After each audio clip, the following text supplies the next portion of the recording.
Salam alaikum, ihr Lieben. Willkommen auf meinem Kanal zu einem neuen Gesundheitsvideo von mir.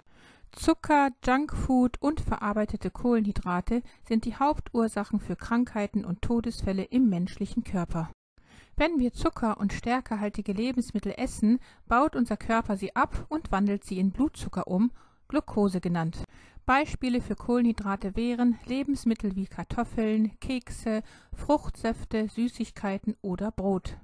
Interessant ist jedoch, dass der Mensch nur etwa 4 Gramm, also 1 Teelöffel Blutzucker benötigt, um gesund zu bleiben, da unser Körper daraus Energie in unseren Zellen herstellt. Leider jedoch nimmt der durchschnittliche Deutsche oder allgemeine Mitteleuropäer jeden Tag über 72 Gramm zugesetzten Zucker zu sich, zusammen mit zusätzlichen 225 Gramm Kohlenhydraten und stärkehaltigen Lebensmitteln, die sich schnell in Blutzucker umwandeln. Dies ist eine enorme Menge an Zucker, die unser Körper verarbeiten muss, und er beginnt massive Mengen an Entzündungen und oxidativen Schäden an den Billionen von Zellen zu verursachen, die im ganzen Körper leben. Im Laufe der Zeit führt der Verzehr dieser Menge an Zucker und Kohlenhydraten dazu, dass wir viszerales Fett um unseren Bauch herum aufbauen, das die Funktion unserer Organe beeinträchtigen kann. Der zusätzliche Zucker in unserem Blut bindet auch Wasser, was zu Schwellungen und Flüssigkeitsansammlungen in unserem Gewebe führt, die unser Herz belasten können. Und wir können beginnen, dunkle Ringe und Tränensäcke unter unseren Augen zu entwickeln. Zucker verbraucht auch wichtige Nährstoffe wie Kalium, B-Vitamine, Zink und viele andere Nährstoffe, die wir hier sehen können. In diesem Video werden wir die 8 Gesundheitsgefahren des Essens von zu vielen Kohlenhydraten und Zucker genauer untersuchen, inshallah. Ich will auch erklären, wie man eine Zuckersucht überwinden und die Schritte, die man unternehmen kann, um vollständig vom Zucker loszukommen, inshallah. Erstens, die erste und unmittelbarste Gefahr bei zu viel Zuckerkonsum sind Herz-Kreislauf-Probleme. Wenn zu viel Zucker in unserem Blut ist, der als Glucose bezeichnet wird, beginnt er sich an das Hämoglobin in unseren roten Blutkörperchen zu binden. Dadurch werden die roten Blutkörperchen sehr klumpig und dick. Dies kann zur Bildung eines Blutgerinnsels in einer Arterie oder einem Blutgefäß führen und das Risiko für einen Schlaganfall oder einen Herzinfarkt erhöhen. Aus diesem Grund ist Zucker häufig die zugrunde liegende Ursache für die meisten Herzerkrankungen, das metabolische Syndrom und Herzinfarkte weltweit. Ein weiteres Problem ist, dass unsere Blutzellen Sauerstoff zu den Geweben unseres Körpers transportieren sollen, wie Herz, Augen, Gehirn und Leber usw. Wenn das Blut jedoch aufgrund des zusätzlichen Zuckers zu dick und klumpig wird, dann transportiert es weniger Sauerstoff, was zu Organschäden führen kann, insbesondere in den Nieren. Zucker verursacht auch oxidative Schäden an den Innenwänden unserer Arterien, wodurch sie steifer und weniger flexibel werden. Das macht die Sache noch komplizierter und erhöht das Risiko für einen Herzinfarkt oder eine Embolie, weil das Blut nicht mehr ungehindert durch den Körper fließen kann. Schaut euch nochmal mein Video zur Arteriosklerose und wie man diese heilen kann an. Die zweite Gefahr des Verzehrs von zu viel Zucker sind Nervenschäden. Wenn wir viele Jahre lang zu viele verarbeitete Kohlenhydrate und Junkfood gegessen haben, können wir ein Kribbeln, Brennen, Stechen oder Schießen in unseren Füßen oder Händen verspüren. Dies ist eine Erkrankung, die als periphere Neuropathie bezeichnet wird, eine Art von Nervenschädigung, die durch hohe Blutzucker- und Insulinspiegel verursacht wird. Wenn es zu viel Glucose gibt, bringt unser Blut nicht genug Sauerstoff zu unseren Nerven, was dazu führt, dass sie verhungern und ihre äußere Beschichtung, die Myelinscheide, beschädigt wird.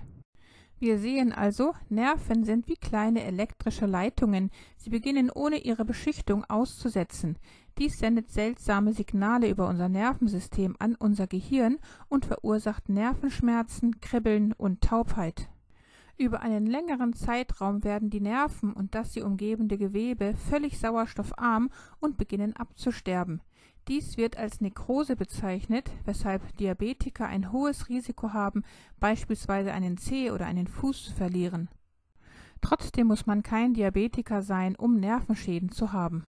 Drittens, Probleme mit dem Gehirn und den Augen. Ich hatte bereits erwähnt, dass ein hoher Zuckergehalt das Schlaganfallrisiko erhöhen kann, da er ein Gerinnsel verursachen kann, das dem Gehirn sauerstoffreiches Blut entzieht. Zucker im Blut hat jedoch auch einige andere Auswirkungen auf unser Gehirn, die wir beachten müssen.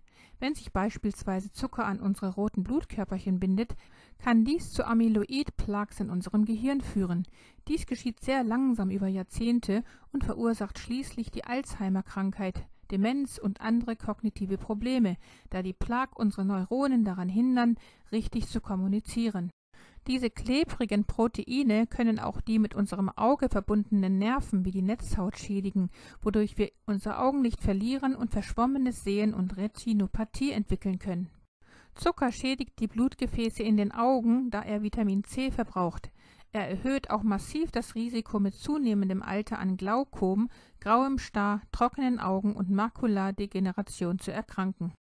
Davon abgesehen macht Zucker auch stark süchtig, weil er eine Sucht nach Dopamin verursacht. Dies ist das Glückshormon in unserem Gehirn, das dafür sorgt, dass wir uns vorübergehend gut fühlen. Dieser Genussrausch nach dem Verzehr von Zucker hält nur zwischen 1 bis 2 Minuten an. Aber er verursacht tatsächlich eine ähnliche Wirkung auf uns, wie dies harte Drogen wie Heroin und Kokain tun, weshalb er so süchtig macht. Es gibt Möglichkeiten, die Zuckersucht zu überwinden, mehr dazu später im Video inshallah. Jetzt, nachdem wir über das Gehirn sprachen, möchte ich auch darüber sprechen, wie es eine Person mental beeinflusst. Raffinierter Zucker wie Haushaltszucker, Maissirup mit hohem Fructosegehalt, raffinierte Fruchtsäfte, die Fructose enthalten, sowie Dextrose können alle einen massiven Anstieg unseres Blutzuckers verursachen. Was es bewirkt, ist, dass es unsere Vitamin B1-Reserven erschöpft, was zu Angstzuständen, Depressionen und anderen Stimmungsschwankungen führt, die dazu führen können, dass wir uns schrecklich fühlen.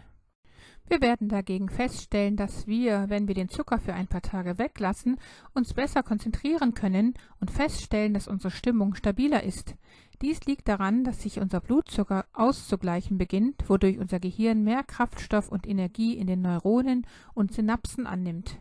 Außerdem werden die gutartigen Bakterien in unserem Dickdarm gesünder, wenn wir auf Zucker verzichten, und sie fangen an, mehr Neurotransmitter wie Serotonin, GABA und Dopamin zu produzieren, wodurch wir uns ausgezeichnet fühlen und unsere Gehirnchemie ins Gleichgewicht bringen.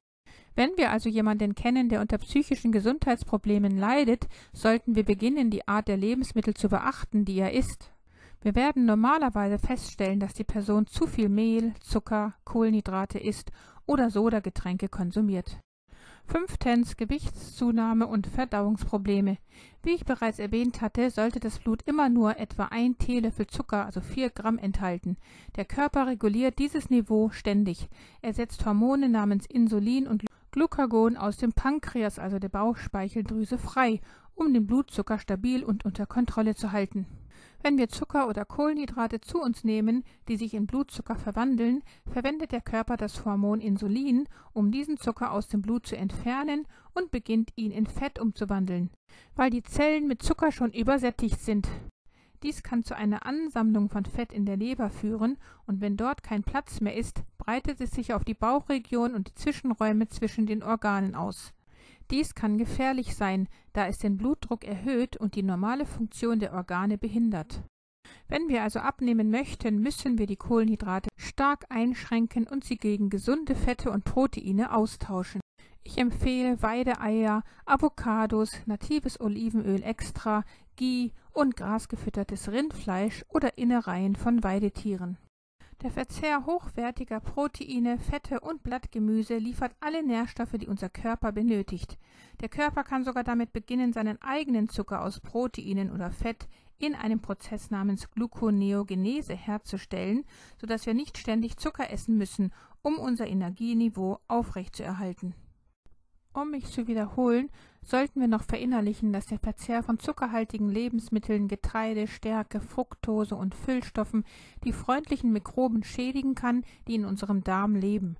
Dies kann dazu führen, dass die Wände unseres Darms beschädigt werden, da sie kleine Löcher bilden und Giftstoffe aus den Ausscheidungen in das Blut gelangen können. Dies führt zu Autoimmunproblemen wie Zöliakie, entzündlichen Darmerkrankungen, Hepatitis, Typ-1-Diabetes, Lupus, Psoriasis der Haut, rheumatoide Arthritis, Allergien und viele mehr. 6. Diabetes. Die häufigste Gefahr des Verzehrs von zu viel Zucker ist die Entwicklung von Diabetes.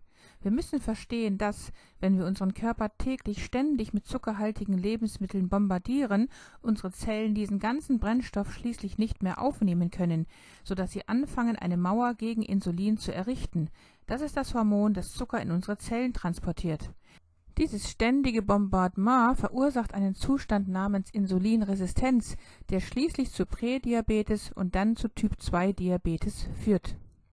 Die Bauchspeicheldrüse wird immer mehr Insulin produzieren und schließlich werden die Beta-Zellen müde und brennen aus und dann benötigt man möglicherweise Insulininjektionen, sodass im Endstadium sogar ein Diabetes Typ 1 entstehen könnte. Schaut euch daher unbedingt nochmal mein Video zu den 12 Anzeichen einer Insulinresistenz an. 7. Lebererkrankung. Viele Menschen wissen, dass Alkoholkonsum die Leber schädigt und eine Fettlebererkrankung verursachen kann. Wir sollten jedoch auch wissen, dass der Konsum von zu viel Fructose auch die gleiche schädliche Wirkung auf die Leber hat und eine nicht-alkoholische Lebererkrankung verursachen kann. Leider enthalten über 80% der verpackten Lebensmittel HFCS, also High Fructose Corn Syrup. Dies überwältigt die Leberzellen, was zu Entzündungen und Fettaufbau im Organ führt. Im Laufe der Zeit erhöht dies das Risiko von Diabetes und Insulinresistenz, also lasst euch nicht von denen täuschen, die sagen, dass Fruchtzucker euch nicht schaden kann. Er kann und er tut es leider, zumal Früchte heute auch auf Zucker überzüchtet sind. Wenn die Leberfunktion nun durch diese Zucker geschwächt wird, beginnt sie weniger Galle zu produzieren, was dann zu Verdauungsstörungen, Säurereflux, Sodbrennen und Malabsorption führt. Der Stuhl kann zu schwimmen beginnen und eine blasse Farbe haben, da aufgrund des Mangels an Galle aus der Leber nicht genügend Nährstoffe aufgenommen werden können. 8. Krebs. Zucker und Krebs stehen in enger Verbindung. Krebszellen lieben Zucker, Glucose und noch lieber Fructose. Steigt der Insulinspiegel an, dann fühlen sich Krebszellen wohler denn je und aus ruhenden Krebszellen können sich jetzt aktive Krebszellen entwickeln. Besonders Fructose aus Haushaltszucker und dem HFCS, also dem fructosereichen Mais-Sirup, die beide in der modernen Ernährung allgegenwärtig sind, sind mitverantwortlich für die Bildung von Lungenmetastasen als auch für die 12-Hete-Bildung in Brusttumoren. Wer Krebs daher vorbeugen und gesund bleiben will, meidet Industriezucker, Weißmehl und Fertigprodukte aller Art konsequent. Lasst uns nun einige Tipps untersuchen, wie wir Zucker dauerhaft in Schale aufgeben können. 1. Hören wir auf, zuckerhaltige, stärkehaltige Lebensmittel und verarbeitete Kohlenhydrate wie Brot, Müsli, Kartoffeln, Fruchtsäfte, Limonaden, Kekse, Gebäck, Süßigkeiten usw. zu essen. Wir könnten in den ersten 48 Stunden etwas Heißhunger verspüren, das ist normal. Der Körper beginnt seinen Blutzucker auszugleichen und es kann ein wenig dauern, bis er sich daran gewöhnt hat. Fangen wir an, täglich 2 Teelöffel Chiasamen zu essen. Diese sind reich an löslichen Ballaststoffen, die helfen, unseren Blutzucker auszugleichen und das Verlangen loszuwerden. 2. Esse viel Nahrung, die reich an Kalium und Magnesium ist, um Heißhungerattacken loszuwerden und deinen Blutzucker zu normalisieren. Ich empfehle Avocados, Guacamole und all das grüne Blattgemüse wie Brokkoli, Blumenkohl, Rosenkohl, Kohl, Bok Choy, Rucola und Rübenspitzen usw. zu essen. Kalium und Magnesium aus diesen werden deinen Zellen helfen, mehr Kraftstoff aufzunehmen, damit es weniger wahrscheinlich ist, dass du nach dem Vermeiden von Zucker rückfällig wirst. 3. Versuche in der ersten Woche jede Nacht mindestens 1 Stunde länger zu schlafen, auch wenn du ein Nickerchen machen musst. Schlaf hilft, Neurotransmitter wie Dopamin und Serotonin zu normalisieren, damit du dich während des Übergangs gut fühlst. Nach ein paar Tagen beginnt dein Körper Zucker und Ketone selbst herzustellen, um dein Gehirn und deine Zellen mit Energie zu versorgen. 5. Ideal wäre es daher natürlich, die strenge, kohlenhydratarme, ketogene Ernährung zu praktizieren. Dies beinhaltet, deine Kohlenhydrate auf weniger als 30 Gramm pro Tag zu reduzieren, wenn du dich wenig bewegst, als Sportler maximal 50 Gramm davon zu konsumieren. Dies hilft dir nicht nur beim Abnehmen, sondern erhöht auch die Ketone in deinem Körper. Wie aus meinem Video dazu schon zu ersehen, ist dies ein alternativer Treibstoff, der Heilung auf Zellebene in deinem Gehirn, deinem Herzen, deiner Leber und dem gesamten Körper auslösen kann. Zucker wird hier durch Xylit, Erythrit oder Stevia ausgetauscht. 5. Fange daher an, mehr hochwertige Proteine und Omega-3-Fettsäuren zu essen. Einige gute Beispiele sind grasgefüttertes Rind und Lamm, Wildlachs und Sardinen und Makrele. Bio-Weideeier sind auch eines der besten Lebensmittel, um deinen Blutzucker zu normalisieren. 6. Auch eine Bitterstoffkur kann den Süßhunger dämpfen, denn die Bitterstoffe verändern das Geschmacksempfinden. Süßigkeiten schmecken daraufhin weniger gut, bis die Lust mit der Zeit völlig verschwindet. Alle Wildkräuter enthalten Bitterstoffe, weshalb es nicht schaden kann, diese täglich in den Speiseplan zu integrieren. Der Schwedenbitter eignet sich hier hervorragend, eine Zuckersucht zu bekämpfen und das Verdauungssystem anzuregen. Schaut euch gerne mein Video dazu nochmal an. Ja, wie wir jetzt gelernt haben, sind daher die Kohlenhydrate, insbesondere die verarbeiteten Junkfood und Zucker, die Hauptursachen für Krankheiten und Todesfälle im menschlichen Körper, weshalb wir diese weitestgehend einschränken und minimieren sollten, wenn wir gesund bleiben wollen.